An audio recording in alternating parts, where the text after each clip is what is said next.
آپ نے قرآن پاک کی تلاوت کرتے ہوئے کئی مرتبہ ابراہیم اس لفظ کو پڑھا ہوگا، لیکن کبھی آپ نے غور کیا ہے کہ ابراہیم کی میم پر پورے قرآن پاک میں کہیں بھی زیر نہیں ہے، ابراہیم کی میم پر کہیں تنوین نہیں ہے، چاہے وہ دو زبر ہو، چاہے دو زیر ہو، چاہے دو پیش ہو۔ پورے قرآن پاک کو تلاش کر لیجئے، ابراہیم کی میم پر دو زبر، دو زیر، دو پیش آپ کو کہیں نہیں ملے گا۔ بالکل اسی طرح اسماعیل، اسحاق، یعقوب، ایوب، یونس، ہارون، داؤد، سلیمان، ان انبیاء کے ناموں پر آپ کو کہیں بھی تنوین یا زیر نظر نہیں آئے گا۔ اب معرب میں ہم نے دیکھا کہ تبدیلی آتی ہے، تو تبدیلی کس طرح آتی ہے اس اعتبار سے معرب کی دو قسمیں ہیں۔ چنانچہ آپ کو حدیث میں کہیں بھی عمر پر جر نہیں ملے گا، وہاں پر لکھا جاتا ہے عن عمر ابن الخطاب، عن عمر یہ لکھا جاتا ہے، را کے نیچے کبھی جر نہیں لگایا جاتا۔ ہم کہیں گے کہ زید مرفوع ہے، یہاں پر زید منصوب ہے اور یہاں پر زید مجرور ہے، تو جہاں پر عامل کی بات ہوگی وہاں پر ان اصطلاحات کو استعمال کیا جائے گا۔ تو غیر منصرف کے 9 اسباب یعنی اسباب منع صرف یہ آپ کے سامنے ہیں: عدل، وصف، تانیث، معرفہ، عجمہ، جمع منتہی الجموع، ترکیب، وزن فعل، الف نون زائدتان۔ اہلا و سہلا مرحبا، اہلا و سہلا مرحبا۔ بسم اللہ الرحمن الرحیم۔ آج ہم شروع کرنے جا رہے ہیں لسان عربی کورس کا درس نمبر 16۔ آج کے درس میں ہم معرب اور مبنی کے بارے میں پڑھنے والے ہیں۔ اب تک ہم الگ الگ اعتبار سے اسم کی قسمیں دیکھتے آ رہے تھے، آج ہم کلمے کی قسمیں دیکھنے والے ہیں۔ کلمہ لفظ کو کہتے ہیں، اور ہم نے پہلے درس میں پڑھا تھا اسم، فعل اور حرف کے کہ کلمے کی 3 قسمیں ہوتی ہیں: اسم، فعل اور حرف۔ یہاں پر ہم کلمے کی آخری حرف کی تبدیلی کے اعتبار سے 2 قسمیں پڑھنے والے ہیں۔ تو اس کے آخری حرف میں تبدیلی کیسی ہوگی یا نہیں ہوگی، اور ہوگی تو کس طرح ہوگی، اس اعتبار سے اسم کی 2 قسمیں ہوتی ہیں، ایک ہے معرب اور دوسرا ہے مبنی۔ معرب وہ کلمہ ہوتا ہے جس کے آخری حرف کی حرکت عامل کے بدلنے سے بدلتی رہتی ہے، اور مبنی وہ ہوتا ہے کہ جس کے آخری حرف کی حرکت عامل کے بدلنے سے نہیں بدلتی، جو ہمیشہ ایک ہی حال میں رہتا ہو، یعنی مبنی عامل کے بدلنے سے نہیں بدلتا۔ اب یہاں پر یہ سمجھنا ضروری ہے کہ عامل کس کو کہتے ہیں؟ عامل کہتے ہیں جس کی وجہ سے معرب کے آخری حرف میں تبدیلی ہو، یعنی وہ قوت جس کی وجہ سے معرب کے آخری حرف میں تبدیلی کی جاتی ہے اس کو عامل کہتے ہیں۔ ہم نے یہ دیکھا ہے فاعل یہ رفع کا عامل ہے، یعنی یہ رفع دیتا ہے۔ اسی طرح مفعول جو ہے یہ نصب کا عامل ہے، یعنی یہ نصب دیتا ہے۔ اور حرف جر اور مضاف الیہ ہم نے دیکھا کہ یہ جر کے عامل ہے، یعنی یہ کلمے کو جر دیتے ہیں۔ اعراب کس کو کہتے ہیں اس کو سمجھیں۔ اعراب اس تبدیلی کو کہتے ہیں جو معرب کے آخری حرف میں ہوتی ہے۔ وہ تبدیلی جو معرب کے آخری حرف میں لائی جاتی ہے اس کو اعراب کہتے ہیں۔ اور ہم نے پچھلے درس میں پڑھا تھا کہ اعراب عربی میں 3 ہیں، ایک ہے رفع، نصب اور جر، جس کو ہم اردو میں پیش، زبر اور زیر کہتے ہیں۔ جیسے ان مثالوں میں دیکھیں، جاء زیدن، زید آیا، یہاں پر جاء فعل ہے اور زیدن فاعل بنا ہے، اور ہم نے پڑھا ہے کہ فاعل یہ رفع کا عامل ہے، تو یہاں پر رفع آیا ہے۔ رأیت زیدن، میں نے زید کو دیکھا، یہاں پر رأیت فعل ہے، انا ضمیر اس میں فاعل ہے، زید مفعول ہے، اور ہم نے پڑھا ہے کہ مفعول منصوب ہوتا ہے، یہاں پر نصب آیا ہے۔ مررت بزید، میں زید کے پاس سے گزرا، یہاں پر مررت فعل ہے، انا ضمیر فاعل ہے، با حرف جر ہے، اور زید یہ مجرور ہے، یہ حرف جر کی وجہ سے مجرور ہے، تو حرف جر یہ جر کا عامل ہے، اس لیے یہاں پر جر آیا ہے۔ تو معرب کے 3 اعراب ہوتے ہیں، رفع، نصب اور جر۔ تو معرب اس کو کہتے ہیں جس کے آخری حرف میں عامل کے بدلنے سے تبدیلی آئے، جبکہ مبنی اس کو کہتے ہیں جس کے آخری حرف میں عامل کے بدلنے سے تبدیلی نہ آئے، یعنی عامل کچھ بھی ہو اس کے آخری حرف میں تبدیلی نہیں آتی۔ ہم نے اصطلاحات صرف کے درس میں دیکھا تھا کہ جس طرح عربی میں رفع، نصب، جر کی اصطلاح استعمال کی جاتی ہے، بالکل اسی طرح ضمہ، فتحہ، کسرہ کی اصطلاح بھی استعمال کی جاتی ہے۔ ضمہ کا مطلب ہوتا ہے پیش، فتحہ کا مطلب ہوتا ہے زبر، اور کسرہ اس کا مطلب ہوتا ہے زیر۔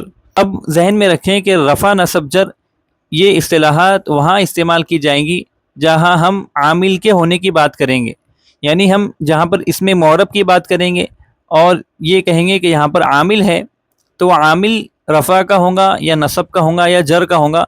تو جہاں پر ہم عامل کی بات کریں گے وہاں پر ہم ان اصطلاحات کی بات کریں گے، یعنی ہم یوں کہیں گے کہ یہ لفظ مرفوع ہے یا منصوب ہے یا مجرور ہے، اور جہاں پر عامل کی بات نہیں ہوگی وہاں پر ہم ان اصطلاحات کو استعمال کریں گے۔ یعنی ہم نے اگر صرف اتنا کہا کہ ہمارے سامنے نون زیر نی لکھا ہے تو ہم اس کو نون مجرور نہیں کہیں گے بلکہ ہم اس کو نون مکسور کہیں گے، یعنی ہم کسرہ والا نون اس کو کہیں گے، اس لیے کہ اس نون پر زیر آنے کی وجہ یا کوئی عامل ہم کو نظر نہیں آ رہا، اس لیے ہم ان اصطلاحات کا استعمال کریں گے۔ ہم یوں کہیں گے کہ نون پر کسرہ ہے۔ اسی طرح اگر اس طرح لکھا آئے کہ با پر پیش ہو تو ہم یوں کہیں گے کہ با مضموم ہے، یعنی با پر ضمہ ہے۔ اور جہاں پر ایسے الفاظ ہوں کہ جس کے پیچھے کوئی عامل ہو، جیسے یہاں پر زیدن ہے، تو ہم یہاں پر یوں نہیں کہیں گے کہ زید پر ضمہ آیا ہے بلکہ ہم کہیں گے کہ زید مرفوع ہے، یہاں پر زید منصوب ہے اور یہاں پر زید مجرور ہے، اس لیے کہ ان کے پیچھے عامل دکھائی دے رہا ہے۔ تو جہاں پر عامل کی بات ہوگی وہاں پر ان اصطلاحات کو استعمال کیا جائے گا، اور جہاں پر عامل نہیں ہوگا وہاں پر ضمہ، فتحہ اور کسرہ کو استعمال کیا جائے گا۔ معرب کی تعریف یہ ہے، معرب ایسا کلمہ ہوتا ہے جس کا آخری حرف عامل کے بدلنے سے بدلتا رہتا ہو، جو تبدیلی ہم نے ابھی مثال میں دیکھی تھی۔ اور مبنی کی تعریف یہ ہے کہ مبنی وہ کلمہ ہوتا ہے جو ہمیشہ ایک حال پر رہے، عامل کے بدلنے سے نہ بدلے۔ عامل کے بدلنے سے تبدیلی مبنی میں نہیں آتی۔ اب معرب میں ہم نے دیکھا کہ تبدیلی آتی ہے، تو تبدیلی کس طرح آتی ہے اس اعتبار سے معرب کی دو قسمیں ہیں، ایک ہے منصرف اور ایک ہے غیر منصرف۔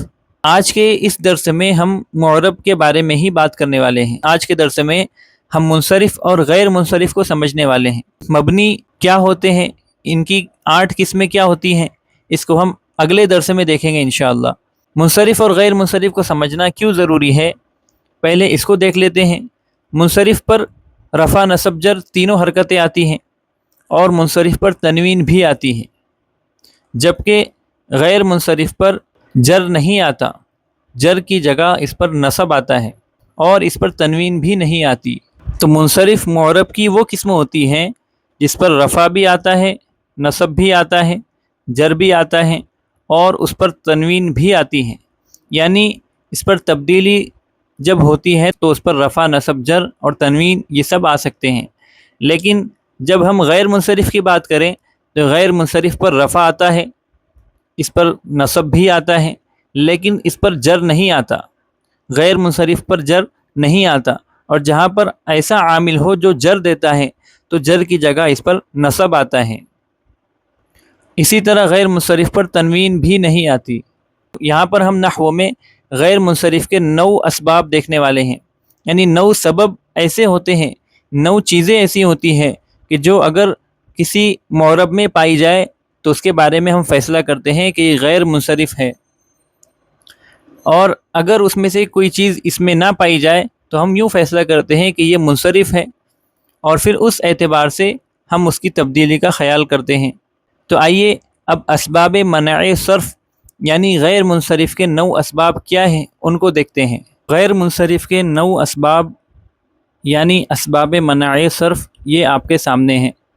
یہ 9 سبب ایسے ہیں کہ ان میں سے کوئی 2 سبب یا کوئی ایسا ایک سبب جو 2 کے برابر ہو جب کسی معرب میں پایا جاتا ہے تو اس کو ہم کہتے ہیں کہ یہ غیر منصرف ہے۔ ان 9 میں سے یا تو 2 اسباب ہونے چاہیے یا ایک ایسا سبب ہونا چاہیے جو 2 کے برابر ہو۔ تو جب یہ شرط پوری ہوں گی تو ہم یوں کہیں گے کہ یہ معرب غیر منصرف ہے، اور جب وہ غیر منصرف ہوگا تو اب اس پر جر نہیں آئے گا بلکہ جر کی جگہ اس پر نصب آئے گا، اور اسی طرح اس پر تنوین بھی نہیں آئے گی، اس پر جر بھی نہیں آئے گا، اس پر تنوین بھی نہیں آئے گی۔ تو اس بات کا فیصلہ ہم ان اسباب کی مدد سے کرتے ہیں کہ یا تو اس میں 2 سبب پائے جائیں یا ایک ایسا سبب پایا جائے جو 2 کے قائم مقام ہو، جو 2 کے برابر ہو۔ تو غیر منصرف کے 9 اسباب یہ ہیں: عدل وصف تانیث معرفہ عجمہ جمع منتہل جمع ترکیب وزن فعل الف نون زائدتان، ان تمام اسباب کو ہم ایک ایک کر کے سمجھتے ہیں۔ آپ اپنے ساتھ میں اس کی تعریف اور اس کی مثالیں لکھتے چلیں تاکہ اچھی طرح ذہن نشین ہو جائے۔ سب سے پہلا جو سبب ہے غیر منصرف کا وہ ہے عدل۔ اردو میں عدل تو انصاف کو کہتے ہیں، لیکن ہم نحو میں عدل اس کو کہتے ہیں کہ اسم کا بغیر کسی قاعدے کے اپنے صیغے سے نکل کر دوسرے صیغے میں چلے جانا، یعنی عربی میں ایک صیغے سے دوسرا صیغہ بنانے کے کچھ قواعد ہوتے ہیں۔ جیسے ہم نے صرف کے سبق میں فعل ماضی دیکھا، فعل مضارع دیکھا، اور ہم نے گردان کے 14 صیغوں میں کیا تبدیلی آتی ہیں اس کو دیکھا تھا۔ تو اسم جب بھی کسی صیغے سے نکل کر دوسرے صیغے میں جاتا ہے، یعنی اس صیغے میں تبدیلی ہوتی ہے، تو کسی نہ کسی قاعدے کے مطابق ہوتی ہے۔ لیکن جب ایسا ہو کہ اسم بغیر کسی قاعدے کے اپنے صیغے سے نکل کر دوسرے صیغے میں چلے جائے تو اس کو ہم کہتے ہیں عدل۔ اس کو مثال سے یوں سمجھے، جیسے ہم نے کہا عالم، عالم ایک اسم ہے، اب اس کو تثنیہ بنانا ہے تو ہم قاعدے کے اعتبار سے اس کو بنائیں گے عالمان یا عالمین، حالت نصبی اور جری میں عالمین اور حالت رفعی میں عالمان۔ تو یہ قاعدے کے مطابق اس میں تبدیلی آئی ہے۔ لیکن اگر ایسا ہو کہ قاعدے کے خلاف تبدیلی ہو، یعنی ایسی تبدیلی واقع ہو جو کسی قاعدے میں نہیں آتی، اس کو کہتے ہیں عدل۔ عربی میں عدل کی بہت کم مثالیں دیکھنے ملتی ہیں۔ جیسے ایک مثال ہے عامر، عامر ایک نام ہے، عامر سے بنا ہے عمر۔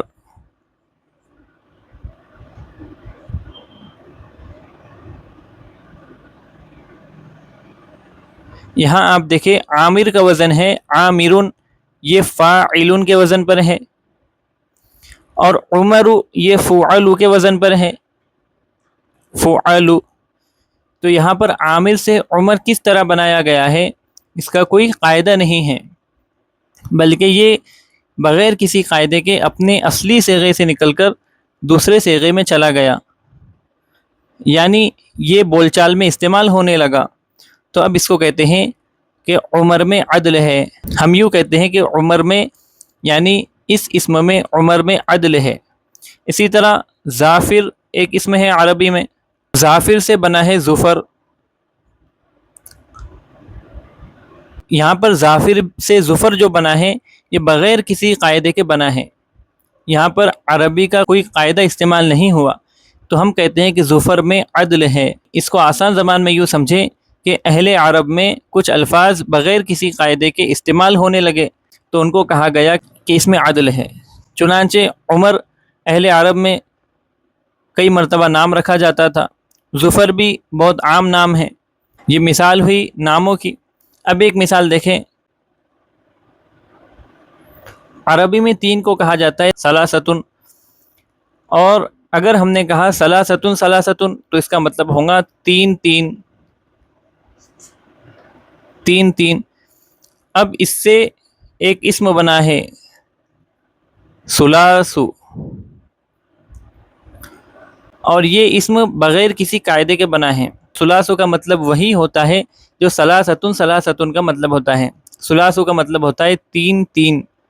تو یہاں پر یوں کہا جاتا ہے کہ ثلاثو میں عدل ہے، یعنی یہ بغیر کسی قاعدے کے اپنے اصلی صیغے سے، یعنی ثلاثتن ثلاثتن سے نکل کر ثلاثو بنا ہے، بغیر کسی قاعدے کے بنا ہے۔ تو عدل کا مطلب یہ ہے کہ اسم بغیر کسی قاعدے کے اپنے صیغے سے نکل کر دوسرے صیغے میں چلا جائے، جیسے عامر سے عمر بنا ہے، ظافر سے ظفر بنا ہے، ثلاثتن ثلاثتن سے ثلاثو بنا ہے۔ غیر منصرف کا دوسرا سبب ہے وصف۔ وصف کہتے ہیں صفت کو۔ یہاں پر نحو میں وصف کا مطلب ہے کہ وہ اسم جو صفت کے معنی بتانے کے لیے بنایا گیا ہو، یعنی اہل زبان نے، اہل عرب نے اس اسم کو صرف اسی مقصد کے لیے بنایا ہو کہ وہ صفت کے معنی بتائے، یعنی ایسا اسم جس میں پہلے سے صفت کے معنی ہو، اگر وہ معنی بعد میں اس کے اندر پیدا ہوئے تو ہم اس کو غیر منصرف کا سبب نہیں مانیں گے۔ اس لیے اس کی تعریف یہ ہے کہ اس کو بنایا ہی گیا ہو اس لیے کہ وہ صفت کے معنی بتائے۔ جیسے عربی میں اس کی مثال ہے احمرو۔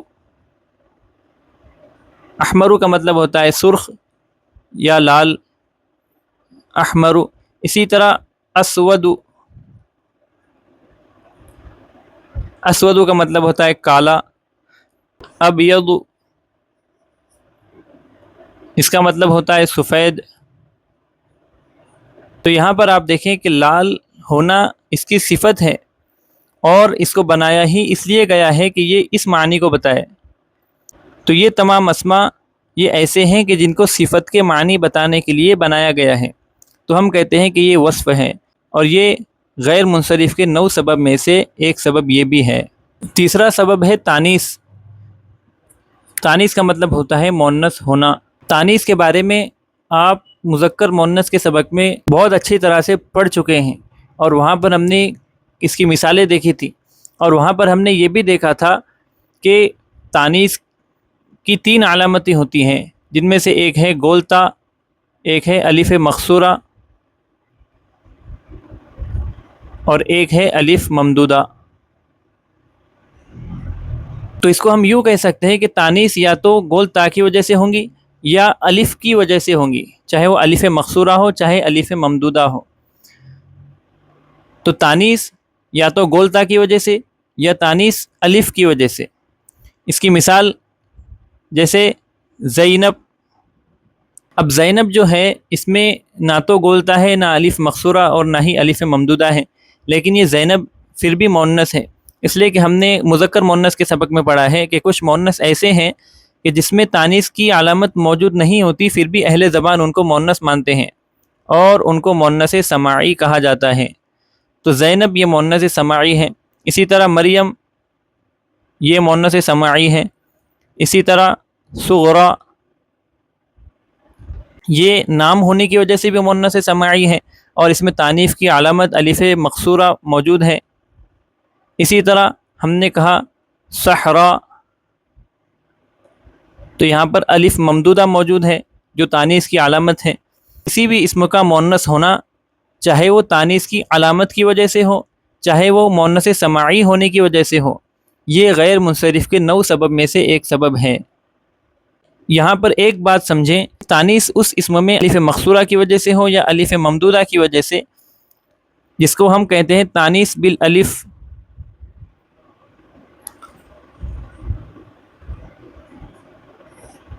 تو یہ تانیث بالالف غیر منصرف کے 9 اسباب میں سے وہ سبب ہے جو 2 سبب کے قائم مقام ہیں۔ یعنی اگر کسی اسم میں تانیث الف مقصورہ یا الف ممدودہ کی وجہ سے ہو، جیسے صغرا، تو ہم یوں کہہ سکتے ہیں کہ یہ غیر منصرف ہے۔ یا صحرا یہ غیر منصرف ہے، اس لیے کہ بھلے ہی اس میں ایک سبب ہے، لیکن یہ ایک سبب ایسا سبب ہے جو 2 سبب کے قائم مقام ہیں، اور ہم نے قاعدے کے اعتبار سے دیکھا کہ غیر منصرف کے 9 اسباب میں سے 2 سبب ہونے چاہیے، یا کوئی ایسا سبب ہونا چاہیے جو 2 سبب کے برابر ہو۔ تو یہاں پر تانیث بالالف یہ 2 سبب کے برابر ہیں۔ غیر منصرف کا چوتھا سبب ہے معرفہ، اور معرفہ کے بارے میں آپ نے ابھی کچھ درس پہلے پڑھا ہوگا، معرفہ اور نکیرہ کے درس میں، وہاں پر آپ نے اچھی طرح سے معرفہ کے بارے میں پڑھا ہے۔ معرفہ کی 7 قسمیں ہم نے وہاں پر دیکھی تھی۔ تو معرفہ بھی غیر منصرف کے 9 سبب میں سے ایک سبب ہے۔ اب آپ غور کریں کہ زینب میں مؤنث سماعی ہونے کی وجہ سے تانیث موجود ہے، یعنی یہاں پر ایک سبب یہ آیا ہے، اور زینب معرفہ بھی ہے، اس لیے کہ ہم نے معرفہ کی 7 قسموں میں پہلی قسم دیکھی تھی اعلام، یعنی جتنے بھی نام ہوتے ہیں کسی کے ذاتی نام وہ معرفہ ہوتے ہیں۔ تو یہاں پر تانیث اور معرفہ یہ 2 سبب جمع ہو گئے، تو زینب یہ بھی غیر منصرف ہے۔ اسی طرح مریم کو دیکھیں، مریم مؤنث سماعی ہے، یعنی اس میں تانیث موجود ہے، اور مریم نام بھی ہے، اس لیے یہ معرفہ بھی ہے، اس لیے یہ بھی غیر منصرف ہے۔ ابھی ہم نے عدل میں مثال دیکھی عمر، تو عمر یہ اس میں عدل ہے، اس میں ایک صفت یہ پائی گئی ہے، لیکن یہ معرفہ بھی ہے۔ تو عمر میں عدل اور معرفہ 2 اسباب جمع ہو گئے اور عمر بن گیا غیر منصرف۔ اسی طرح ہم نے دیکھا ظفر جو ہے اس میں عدل بھی ہے اور یہ معرفہ بھی ہے، نام بھی ہے، اس لیے ظفر بھی غیر منصرف ہے۔ تو معرفہ جب بھی کوئی اسم ہوگا اس کے ساتھ اگر غیر منصرف کے 9 اسباب میں سے کوئی سبب ہو تو 2 سبب ہو جائیں گے، اور 2 سبب اس اسم کو غیر منصرف بنا دیں گے۔ غیر منصرف کا 5واں سبب ہے عجمہ۔ عجمہ بنا ہے عجم سے، اور عجم کہتے ہیں عرب کے سوا تمام دنیا کو۔ یعنی عرب کے سوا جتنے بھی ممالک ہیں ان کو عجم کہتے ہیں. جیسے ہم عجمی ہیں، یعنی ہماری زبان عربی نہیں ہے تو ہم عجمی ہیں، تو عجمہ بنا ہے عجم سے، اور عجمہ کا مطلب ہوتا ہے غیر عربی زبان کا لفظ ہونا. اس کی بہترین مثال ان انبیاء کے نام ہیں جو قرآن پاک میں کثرت سے آئے ہیں، جیسے ابراہیم، اسماعیل، اسحاق، یعقوب، ایوب. یہ نام ایسے ہیں جو عبرانی زبان کے الفاظ ہیں، یہ عربی زبان کے الفاظ نہیں ہیں، اس لیے یہ عجمہ ہیں. اور دوسری بات، اس میں ایک سبب اور پایا جاتا ہے کہ یہ چونکہ یہ نام ہے تو یہ معرفہ بھی ہے، اور ہم نے پڑھا ہے کہ قاعدے کے اعتبار سے غیر منصرف کے دو سبب کسی اسم میں جمع ہو جائے تو وہ غیر منصرف ہو جاتا ہے، اور اس کے اوپر غیر منصرف کے قاعدے لگائے جاتے ہیں. تو انبیاء کے یہ جو نام آپ کے سامنے ہیں یہ عجمہ تو ہے اور ساتھ میں معرفہ بھی ہے، اس لیے یہ غیر منصرف ہے. اس لیے آپ کو پورے قرآن کریم میں کہیں بھی ان انبیاء کے نام کے اوپر نہ تنوین نظر آئیں گی اور نہ ہی جر نظر آئیں گا. جیسے ابراہیم، اسماعیل، اسحاق، یعقوب، ایوب، یونس، ہارون، سلیمان، داود، یہ انبیاء کے نام وہ ہیں جو عجمہ ہیں، جو عربی زبان کے الفاظ نہیں ہیں، اس لیے یہ غیر منصرف ہیں. جبکہ نوح، لوط اور اسی طرح ہمارے نبی سرکار دو عالم صلی اللہ علیہ وسلم کا جو نام ہے محمد، یہ عربی کا نام ہے. تو چونکہ یہ عربی الفاظ ہیں، اس میں عجمہ یہ صفت نہیں پائی جاتی، اگرچہ یہ معرفہ ہیں، یعنی محمد، نوح اور لوط یہ معرفہ ہیں لیکن عجمہ نہیں ہے، اس لیے یہ تینوں منصرف ہیں، یعنی ان پر جر بھی آتا ہے اور ان پر تنوین بھی آتی ہے. تو قرآن کریم کی کئی آیتوں پر غور کیجئے گا کہ جس میں کئی انبیاء کے نام ایک ساتھ ہوتے ہیں، وہاں پر آپ کو ان انبیاء کے نام پر جر یا تنوین ملیں گی جو منصرف ہو، اور جن انبیاء کے نام غیر منصرف ہیں ان پر نہ آپ کو جر نظر آئیں گا اور نہ ہی تنوین نظر آئیں گی. مثال کے طور پر انا اوحینا الیک کما اوحینا الی نوح والنبیین من بعدہ، وہاں پر الی آیا ہے، اور الی ہم نے پڑھا ہے کہ حرف جر ہے، اس کا کام ہے جر دینا، یہ جر کا عامل ہے. تو وہاں پر آیا ہے الی نوح والنبیین من بعدہ، تو وہاں پر نوح پر تنوین آئی ہے اور تنوین بھی جر آئی ہے، یعنی یہ ثابت ہوا کہ یہ منصرف ہے، اس پر تنوین بھی آ سکتی ہے اور اس پر جر بھی آ سکتا ہے. اب آگے پڑھیے، الی نوح والنبیین من بعدہ واوحینا الی، اب یہاں پر الی کے آگے ان انبیاء کے نام لیے گئے، تو الی حرف جر ہے، اور قاعدے کے اعتبار سے حرف جر یہ عامل جر ہے، یعنی یہ اسم کو جر دیتا ہے، لیکن ان انبیاء کے آخری حرف پر آپ کو جر نہیں ملیں گا، اس لیے کہ ہم نے قاعدہ پڑھا ہے کہ غیر منصرف پر جر نہیں آتا، بلکہ جہاں پر جر کا عامل ہو تو جر کی جگہ اس پر نصب آتا ہے، یعنی یہاں پر زبر آئے گا. تو اسی آیت میں دیکھیں، وَأَوْحَيْنَا إِلَىٰ إِبْرَاهِيمَ وَإِسْمَاعِيلَ وَإِسْحَاقَ وَيَعْقُوبَ وَالْأَسْبَاطِ وَعِيسَى وَأَيُّوبَ وَيُونُسَ وَهَارُونَ وَسُلَيْمَانَ. یہاں پر الی ان تمام انبیاء کے نام میں عامل ہے اور عامل جر ہے، لیکن آپ دیکھیں کہ ان تمام انبیاء کے نام کے آخری حرف پر زبر آیا ہے، یعنی نصب آیا ہے، جر نہیں آیا. اس کی وجہ یہی ہے کہ یہ غیر منصرف ہے. ہمارے نبی سرکار دو عالم صلی اللہ علیہ وسلم کا نام مبارک محمد یہ پورے قرآن کریم میں 4 مرتبہ آیا ہے. وما محمد الا رسول ما كان محمد ابا احد من رجالكم والذین آمنوا وعملوا الصالحات وآمنوا بما نزل على محمد الرسول اللہ. یہ 4 مرتبہ آیا ہے، اور ان چاروں آیتوں میں آپ غور کریں تو وہاں پر تنوین آئی ہے. تو محمد یہ عربی زبان کا لفظ ہے، یہ عجمہ نہیں ہے، صرف معرفہ ہے، اس لیے یہ غیر منصرف نہیں ہے، اس لیے اس پر تنوین بھی آتی ہے اور اس پر جر بھی آتا ہے. جبکہ یہ جو انبیاء کے نام آپ دیکھ رہے ہیں یہ غیر منصرف ہے، اس لیے کہ یہ عجمہ بھی ہے اور معرفہ بھی ہے، اس لیے یہ غیر منصرف ہے. جبکہ نوح اور لوط یہ 2 نام ایسے ہیں جو عجمہ نہیں ہے، اس لیے ان پر قرآن پاک کی آیتوں میں آپ تنوین بھی دیکھ سکتے ہیں اور ان پر جر بھی دیکھ سکتے ہیں. جیسے امرأۃ نوح و امرأۃ لوط، یہاں پر دونوں پر تنوین اور جر آیا ہے. اسی طرح قرآن پاک کی ایک آیت ہے وَنُوحًا هَدَيْنَا مِن قَبْلُ وَمِن ذُرِّيَّتِهِ داود و سلیمان و ایوب و یوسف و موسیٰ و ہارون وکذالک نجزی المحسنین و زکریا و یحییٰ و عیسیٰ و الیاس کل من الصالحین و اسماعیل و الیسع و یونس و لوطا۔ یہاں پر لوطا اس پر تنوین آئی ہے اور شروع میں نوح پر تنوین آئی ہے، تو نوح اور لوط یہ دونوں منصرف ہیں، اور یہ دیگر انبیاء کے نام یہ غیر منصرف ہیں۔ چھٹا سبب غیر منصرف کا یہ ہے جمع منتہی الجموع۔ جمع تو آپ جانتے ہیں جمع کو کہتے ہیں، اور منتہی الجموع کہتے ہیں ایسی جمع جس کی انتہا ہو جائے، یعنی اس جمع سے بڑی کوئی جمع نہ لائی جا سکے، یعنی یہ انتہائی آخری درجے کی جمع ہو۔ لیکن عربی میں اس کے دو وزن مقرر ہیں، جمع منتہی الجموع کے عربی میں دو وزن ہیں، ایک وزن ہے مفاعل اور ایک وزن ہے مفاعیل۔ جمع منتہی الجموع کی سبب ہونے کے لیے شرط یہ ہے کہ جس اسم کی جمع ہو وہ یا تو مفاعل کے وزن پر ہو یا مفاعیل کے وزن پر ہو۔ جیسے ہم نے دیکھا کہ رجل کی جمع آتی ہے رجال، ہم نے جمع واحد تثنیہ جمع کے سبق میں اس کو پڑھا ہے کہ یہ جمع مکسر ہے، تو رجال یہ نہ تو مفاعیل کے وزن پر ہے اور نہ ہی مفاعیل کے وزن پر ہے، اس لیے یہ غیر منصرف نہیں ہے۔ اسی طرح ہم نے ایک اسم دیکھا تھا کتاب، اس کی جمع آتی ہے کتب، تو یہاں پر جو کتب ہے یہ بھی نہ مفاعیل کے وزن پر ہے اور نہ ہی مفاعیل کے وزن پر ہے، تو یہ بھی غیر منصرف نہیں مانا جائے گا۔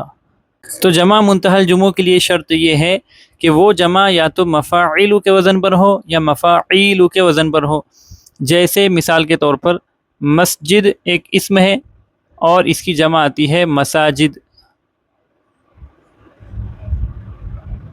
تو مساجد اس کا وزن نکالیں گے تو یہ وزن ہوگا مفاعیل، مساجد یہ مفاعیل کے وزن پر ہے۔ اسی طرح مفتاح چابی کو کہتے ہیں، الوضو مفتاح الصلاۃ، وضو نماز کی کنجی ہے، چابی ہے، اور مفتاح کی جمع آتی ہے مفاتیح، تو یہاں پر مفاتیح جو ہے یہ مفاعیل کے وزن پر ہے۔ اسی طرح مکتب ہم کہتے ہیں، مسجد میں جو مدرسہ پڑھایا جاتا ہے اس کو مکتب کہتے ہیں، اور اس مکتب کی جمع آتی ہے مکاتب، یہ مکاتب مفاعیل کے وزن پر ہے۔ مسکن گھر کو کہتے ہیں، مساکن اس کی جمع آتی ہے جو کہ مفاعیل کے وزن پر ہے۔ منظر کسی نظارے کو کہتے ہیں، اس کی جمع آتی ہے مناظر، یہ بھی مفاعیل کے وزن پر ہے۔ مکتوب خط کو کہتے ہیں، مکتوب اس کی جمع آتی ہے مکاتیب،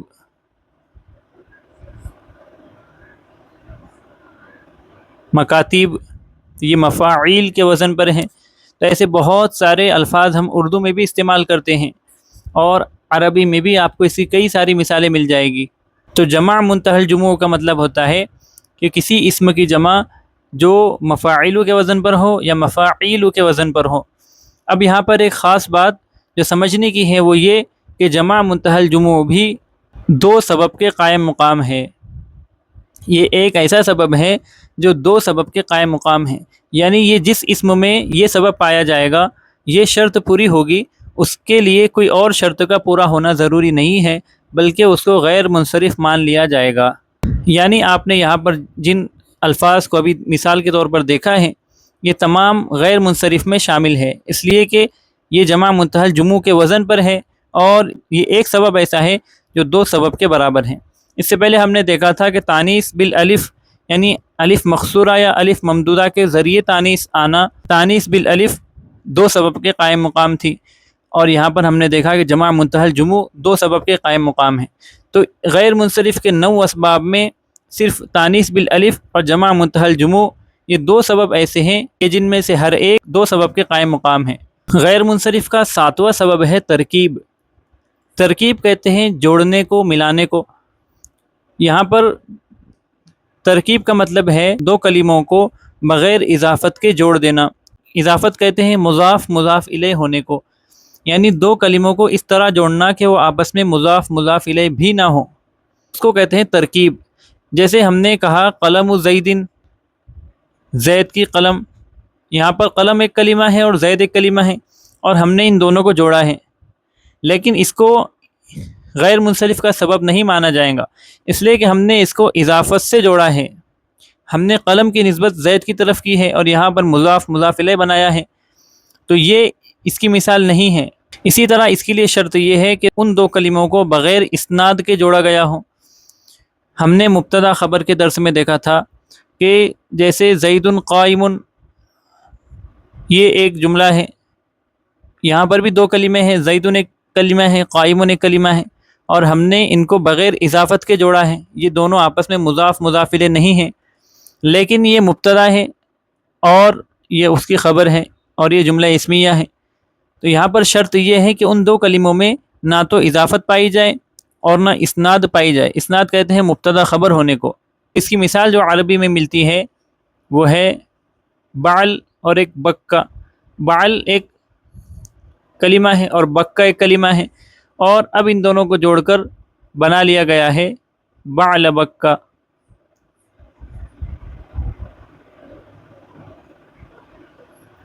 بعل ایک کلمہ ہے، بکا ایک کلمہ ہے، اور ان دونوں کو ملا کر بنا دیا گیا بعل بکا۔ اب اس میں نہ تو اضافت ہے اور نہ ہی اسناد ہے، یعنی نہ یہ مضاف مضاف الیہ ہے اور نہ ہی مبتدا خبر ہے، تو یہ ترکیب کی مثال ہے۔ اب یہ بعل بکا ایک شہر کا نام ہے۔ اب آپ دیکھیں کہ یہاں پر ترکیب ایک سبب پایا گیا، اور ہم نے پڑھا ہے کہ کسی چیز کا نام معرفہ میں داخل ہوتا ہے، تو یہ شہر کا نام ہے تو یہ معرفہ بھی ہے، تو اب ترکیب اور معرفہ دو سبب جمع ہو گئے اور یہ غیر منصرف ہو گیا۔ اسی طرح ایک اور شہر کا نام ہے جس کو حضر موت کہتے ہیں، حضر موت۔ یہاں پر آپ دیکھیں کہ حضر ایک کلمہ ہے اور موت ایک کلمہ ہے، اور دونوں کو بغیر اضافت اور اسناد کے جوڑ دیا گیا ہے۔ اب یہ بھی ایک شہر کا نام ہے، اب اس میں ترکیب پائی گئی اور اس کے اندر معرفہ بھی پایا گیا، اس لیے کہ شہر کا نام ہے، تو یہ بھی غیر منصرف ہو گیا۔ تو ترکیب اس کو کہتے ہیں کہ دو کلموں کو بغیر اضافت اور اسناد کے جوڑ دینا، اور عربی میں اس کی بہت کم مثالیں دیکھنے ملتی ہے، کہ جس میں سے دو مثالیں یہ آپ کے سامنے ہیں۔ آٹھواں سبب ہے وزن فعل، یعنی اسم کا فعل کے وزن پر ہونا، یعنی کوئی ایسا اسم ہو جو ہو تو اسم لیکن فعل کے وزن پر ہو۔ ہم نے جب ماضی اور مضارع کا سبق پڑھا تھا وہاں پر ہم نے وزن دیکھا تھا کہ وزن کس کو کہتے ہیں اور کس طرح وزن میں رکھ کر دیکھا جاتا ہے۔ تو اسم اگر فعل کے وزن پر ہے تو اس کو وزن فعل کہتے ہیں، اور یہ غیر منصرف کا سبب ہے۔ جیسے حمیدہ یحمد، حمیدہ کہتے ہیں تعریف کرنا، یہ ماضی کا صیغہ ہے، اور یحمد اس سے مضارع بنتا ہے۔ اب آپ یحمد کی گردان پڑھتے جائیں تو واحد متکلم کا صیغہ آئے گا احمد، جو کہ افعل کے وزن پر ہے۔ تو احمد افعل کے وزن پر ہے۔ اب یہاں پر دیکھیں کہ احمد یہ نام رکھا جاتا ہے، تو اب اس میں دو سبب جمع ہو گئے، ایک تو یہ کہ یہ وزن فعل ہے اور دوسرا یہ کہ یہ معرفہ ہے، تو یہ بھی غیر منصرف ہو گیا۔ اسی طرح زیادہ ایک فعل ہے جس کا مطلب ہوتا ہے زیادہ کرنا، بڑھانا، اور اس کا مضارع آتا ہے یزید، یزید، لیکن آپ دیکھیں کہ یزید نام رکھا جاتا ہے، تو یہ اسم ہو گیا، اور اس اسم میں وزن فعل کا سبب پایا گیا اور یہ معرفہ بھی ہوتا ہے، تو یہ بھی غیر منصرف ہو گیا۔ تو وزن فعل کا مطلب ہوتا ہے کہ ایسا اسم جو ہو تو اسم لیکن فعل کے وزن پر ہو۔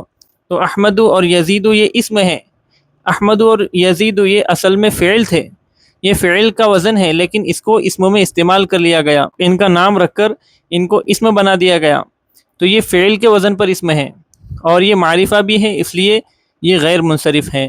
نوواں سبب غیر منصرف کا ہے الف نون زائدتان۔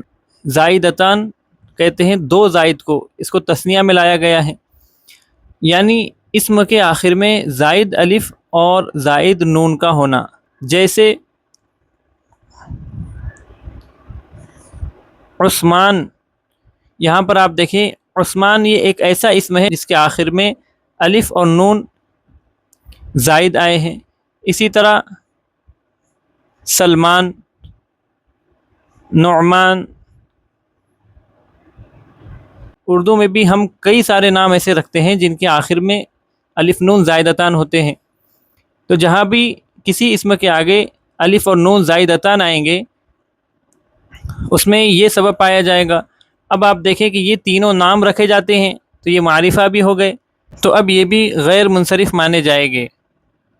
چنانچہ آپ حدیث میں دیکھیں کہ جہاں پر حضرت عثمان رضی اللہ عنہ سے روایت ہو وہاں پر پہلے ان لگا دیا جاتا ہے، لیکن عثمان پر کبھی تنوین نہیں آتی. تو ان حرف جر ہے اور قاعدے کے مطابق عثمان مجرور ہونا چاہیے، لیکن اس کو کہیں عثمانی نہیں لکھا جاتا بلکہ اس کو لکھا جاتا ہے ان عثمانہ، اس لیے کہ یہ غیر منصرف ہیں اور غیر منصرف پر جر کی جگہ نصب آتا ہے. اسی طرح ہم نے اگر سلمان سے پہلے ان لگایا تو ان حرف جر ہے، قاعدے کے مطابق اس نے جر دینا چاہیے، لیکن یہاں پر زبر آئے گا، نصب آئے گا، اس لیے کہ یہ غیر منصرف ہے اور غیر منصرف پر جر نہیں آتا. تو آئیے شروع سے اس کو دہراتے ہیں کہ ہم نے 9 اسباب غیر منصرف کے کیا دیکھے ہیں. پہلا سبب ہم نے دیکھا عدل. عدل کہتے ہیں اسم کا اپنے اصلی صیغے سے بغیر کسی قاعدے کے نکل کر دوسرے صیغے میں چلا جانا، جیسے عامر سے عمر بنا ہے، ظافر سے ظفر بنا ہے، یہ عدل کی مثال ہے. پھر ہم نے دیکھا کہ عمر اور ظفر یہ معرفہ ہیں، نام رکھے جاتے ہیں، تو 2 سبب جمع ہو گئے اور یہ غیر منصرف ہو گئے. چنانچہ آپ کو حدیث میں کہیں بھی عمر پر جر نہیں ملے گا. جہاں حضرت عمر رضی اللہ عنہ سے روایت ہو وہاں پر لکھا جاتا ہے عن عمر ابن الخطاب، عن عمر یہ لکھا جاتا ہے، را کے نیچے کبھی جر نہیں لگایا جاتا. پھر ہم نے دیکھا کہ وصف یعنی وہ اسم جس کو بنایا ہی اس لیے گیا ہو کہ وہ صفت کے معنی بتائے، جیسے احمر اور اسود. پھر ہم نے دیکھا تانیث، اور تانیث یعنی مونث ہونا، جیسے زینب، مریم. تو زینب مونث بھی ہیں اور یہ معرفہ بھی ہے، نام رکھا جاتا ہے، اس لیے اس میں بھی 2 سبب جمع ہو گئے اور یہ بھی غیر منصرف ہو گیا. پھر ہم نے یہاں پر دیکھا کہ تانیث اگر الف مقصورہ یا الف ممدودہ کے ساتھ ہو، یعنی تانیث بالالف، تو یہ 2 سبب کے قائم مقام ہے، جیسے صغرا. پھر ہم نے دیکھا کہ معرفہ جس کے بارے میں ہم پہلے پڑھ چکے ہیں. پھر ہم نے دیکھا عجمہ. عجمہ اس کو کہتے ہیں جو غیر عربی زبان کا لفظ ہو، جس میں ہم نے بہت سارے انبیاء کے نام دیکھے کہ کچھ انبیاء کے نام غیر منصرف ہیں اور کچھ انبیاء کے نام منصرف ہیں. انبیاء کے نام جیسے حضرت ابراہیم، یہ عجمہ بھی ہے اور اس میں معرفہ بھی ہے، تو یہ غیر منصرف ہو گیا. پھر ہم نے دیکھا جمع منتہی الجموع، جس میں 2 وزن ہم نے دیکھے، ایک ہے مفاعل اور ایک ہے مفاعیل، کہ ان 2 وزن پر جمع کا آنا اس کو جمع منتہی الجموع کہتے ہیں، جیسے مساجد. اور یہ جمع منتہی الجموع بھی 2 سبب کے قائم مقام ہیں. پھر ہم نے دیکھا ترکیب، جہاں 2 کلموں کو بغیر اضافت اور اسناد کے جوڑ دیا جائے، جیسے بعلبکہ یا حضر موت. یہ 2 شہر کے نام ایسے ہیں جن کو بغیر اضافت اور اسناد کے جوڑا گیا، لیکن یہاں پر یہ معرفہ بھی ہیں اس لیے کہ شہر کے نام ہیں، اس لیے اس میں بھی 2 سبب جمع ہو گئے اور یہ بھی غیر منصرف ہو گیا. پھر ہم نے دیکھا وزن فعل، یعنی اسم کا فعل کے وزن پر ہونا، جیسے احمد. احمد افعل کے وزن پر ہے اور یہ معرفہ بھی ہیں، اس لیے یہ بھی 2 سبب جمع ہو گئے اور یہ غیر منصرف بن گیا. پھر ہم نے دیکھا الف نون زائدتان. الف نون زائدتان یعنی زائد الف اور زائد نون کسی اسم کے آخر میں ہو، جیسے سلمان، عثمان. تو یہ اسما بھی غیر منصرف ہوں گے، اس لیے کہ اس میں ایک سبب معرفہ کا بھی شامل ہو جائے گا اور یہ 2 سبب ہو جائیں گے. تو یہاں آپ منصرف اور غیر منصرف کی تعریف دیکھیں کہ منصرف وہ اسم ہوتا ہے جس میں غیر منصرف ہونے کا کوئی سبب نہ پایا جائے، اس کو منصرف کہتے ہیں. جیسے رجل، قلم، کتاب، زید، یہ سب ایسے اسما ہیں جس میں غیر منصرف کے 9 اسباب میں سے کوئی سبب نہیں پایا جاتا، یا یہ کہ ایک ہی سبب پایا جاتا ہے اور وہ ایسا سبب ہے جو 2 سبب کے قائم مقام نہیں ہے. جیسے ہم نے کہا رجل، قلم، کتاب، تینوں ایسے اسما ہیں جن میں ان 9 میں سے ایک بھی سبب نہیں پایا جاتا. لیکن ہم نے کہا زید، زید ایک نام ہے اس لیے یہ معرفہ ہے، لیکن اس میں معرفہ کے علاوہ ان تمام میں سے کوئی اور سبب نہیں پایا جاتا، اس لیے زید بھی منصرف ہے۔ تو منصرف وہ ہوتا ہے جس میں غیر منصرف ہونے کا کوئی سبب نہ ہو، یا یہ کہ کوئی ایک سبب ہو لیکن وہ دو سبب کے قائم مقام نہ ہو۔ غیر منصرف کی تعریف یہ ہے کہ وہ اسم جس میں غیر منصرف کے 9 اسباب میں سے 2 سبب پائے جائے، یا ایک ایسا سبب پایا جائے جو 2 سبب کے قائم مقام ہو۔ اور ہم نے پڑھا کہ تانیث بالالف اور جمع منتہی الجموع 2 سبب کے قائم مقام ہیں۔ منصرف غیر منصرف کے 3 قاعدے ہیں جو اس سے پہلے آپ سمجھ چکے ہیں۔ پہلا قاعدہ یہ کہ منصرف پر تینوں حرکتیں آ سکتی ہیں اور تنوین بھی آ سکتی ہیں۔ منع صرف کے اسباب ہم نے پڑھے ہیں، غیر منصرف کے 9 اسباب۔ ان کے پڑھنے کا مقصد ہی یہ تھا تاکہ ہم یہ جان لیں کہ کس کلمے پر کیا حرکت آ سکتی ہے اور کون سی حرکت نہیں آ سکتی، تنوین آ سکتی ہے یا نہیں آ سکتی، یہ ہم جان لیں۔ یہ جاننے کے لیے ہم نے ان تمام اسباب کو پڑھا ہے۔ تو قاعدہ یہ ہے کہ منصرف پر تینوں حرکتیں آ سکتی ہیں اور تنوین بھی آ سکتی ہیں، لیکن غیر منصرف پر تنوین اور جر نہیں آتے، جر کی جگہ نصب آتا ہے۔ تو منصرف پر تینوں حرکتیں آ سکتی ہیں، جیسے زیدن ایک اسم ہے، اب آپ نے کہا جاء زیدن، رأیت زیدن، مررت بزیدن، تو تینوں حالتوں میں آپ نے دیکھا کہ رفع نصب جر آئے گا اور اس پر تنوین بھی آئے گی۔ لیکن اگر ہم نے غیر منصرف کو لیا، جیسے ہم نے نام لیا یوسف، یوسف عجمہ ہے اور معرفہ بھی ہے، تو یہاں پر 2 سبب جمع ہو گئے اور یہ غیر منصرف ہو گیا۔ تو آپ نے کہا جاء یوسف، یوسف آیا، تو اس کو کہا جائے گا یوسفو، یوسفن نہیں کہا جائے گا، اس پر تنوین نہیں لگائی جائے گی۔ جبکہ ہم نے اگر کہا جاء زیدن تو ہم کہتے تھے زیدن، یعنی اس پر تنوین لگائی جاتی تھی۔ تو زیدن پر تنوین آئیں گی لیکن یوسف پر تنوین نہیں آئے گی، اور اس کی وجہ یہی ہے کہ زید منصرف ہے اور یوسف غیر منصرف ہے۔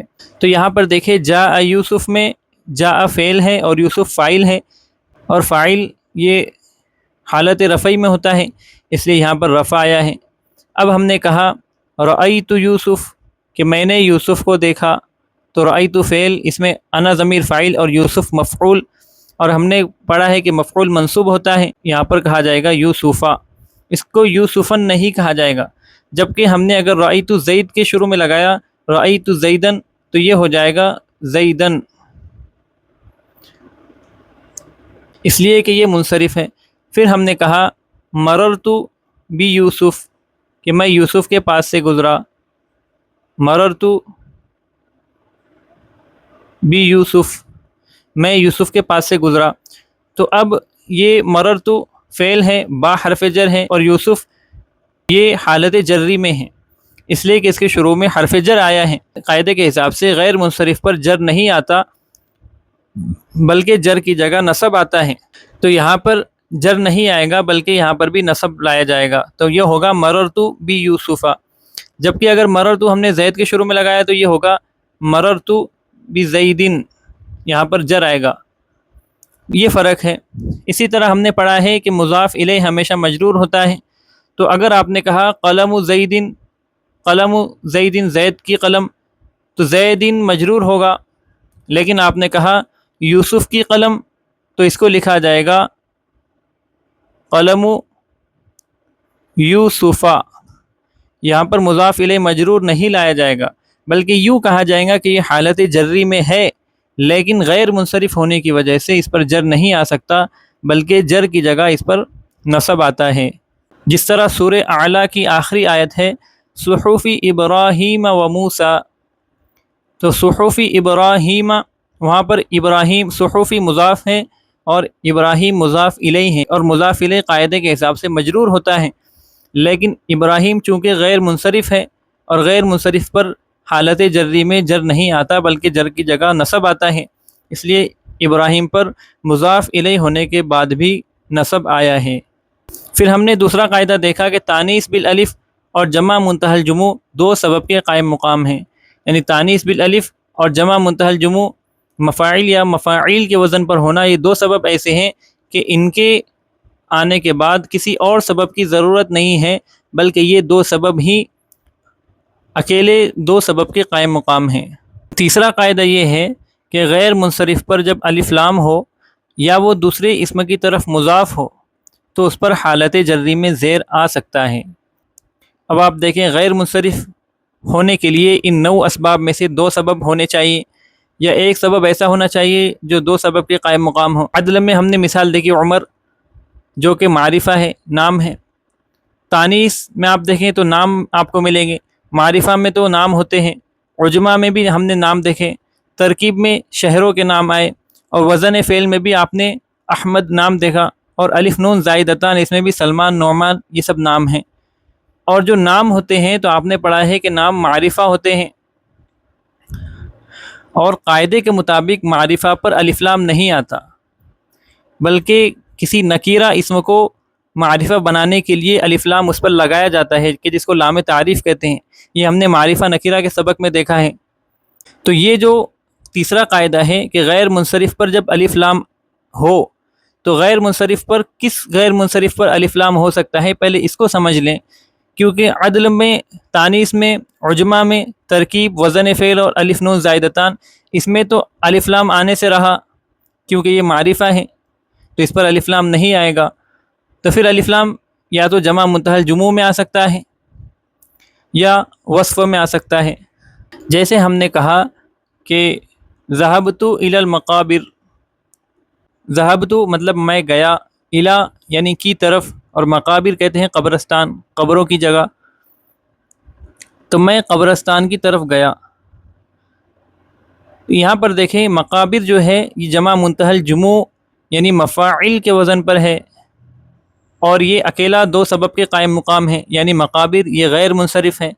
لیکن قاعدے کے اعتبار سے غیر منصرف پر جب الف لام آئے تو یہاں پر یہ معرفہ تو نہیں تھا، اس لیے اس پر الف لام آ سکتا تھا، اس لیے الف لام جب اس پر داخل ہوا ہے تو اب حالت جری میں اس پر زیر آ سکتا ہے، تو اس کا جو آخری حرف ہے را، اس کے نیچے زیر آئے گا، اور یہ ہوگا ذہبت الی المقابر۔ اسی طرح جب غیر منصرف دوسرے اسم کی طرف مضاف ہو تو اس پر حالت جری میں زیر آ سکتا ہے، یعنی ایک تو یہ شرط ہوئی کہ غیر منصرف پر جب الف لام آئے کہ جس طرح یہاں پر آیا ہے، یا وہ دوسرے اسم کی طرف مضاف ہو۔ غیر منصرف جب کسی دوسرے اسم کی طرف مضاف ہو تو اس پر حالت جری میں زیر آ سکتا ہے۔ مثال کے طور پر صلیت فی مساجد البلد، صلیت فعل ہے، واحد متکلم کا صیغہ ہے ماضی کا، یعنی میں نے نماز پڑھی، فی کا مطلب ہوتا ہے میں، فی حرف جر ہے، اور حرف جر کے بعد جو اسم آتا ہے وہ مجرور ہوتا ہے۔ اب یہاں پر دیکھیں مساجد البلد، اس کا ترجمہ ہے شہر کی مسجدیں، میں نے نماز پڑھی شہر کی مسجدوں میں۔ تو یہاں پر مساجد مضاف ہیں، البلد مضاف الیہ ہیں، تو مساجد یہ جمع منتہی الجموع کے مفاعل کے وزن پر ہے، تو یہ غیر منصرف ہے، لیکن یہاں پر مساجد مضاف بنا ہے، اور قاعدے کے اعتبار سے غیر منصرف جب دوسرے اسم کی طرف مضاف ہوتا ہے تو اس پر حالت جری میں زیر آ سکتا ہے۔ یہاں پر غیر منصرف دوسرے اسم کی طرف مضاف بنا ہے تو اس پر حالت جری ہے، یعنی اس کے پہلے جو حرف جر آیا ہے تو اس کی وجہ سے اس پر زیر آ سکتا ہے، تو یہاں پر صلیت فی مساجد البلد کہا جائے گا۔ تو قاعدہ یہ ہے کہ غیر منصرف پر جب الف لام آئے یا وہ دوسرے اسم کی طرف مضاف ہو تو اس پر حالت جری میں زیر آ سکتا ہے۔ امید ہے منصرف اور غیر منصرف کی بحث آپ کی سمجھ میں آ گئی ہوگی۔ اب آپ زیادہ سے زیادہ اس کے قواعد کو لکھ کر مشق کریں، اور جو 9 اسباب یہاں پر بیان کیے گئے ان 9 اسباب کو خوب اچھی طرح سے یاد کر کے اس کی مشق کریں، اور قرآن پاک میں کئی ساری مثالیں اس کی ڈھونڈنے کی کوشش کریں، تو انشاءاللہ منصرف اور غیر منصرف کی بحث آپ کی سمجھ میں آ جائے گی۔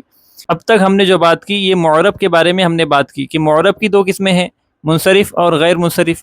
اب اگلے سبق میں ہم انشاءاللہ مبنی کے بارے میں بات کرنے والے ہیں۔ والسلام علیکم ورحمۃ اللہ وبرکاتہ۔ اہلا و سہلا مرحبا، اہلا و سہلا مرحبا۔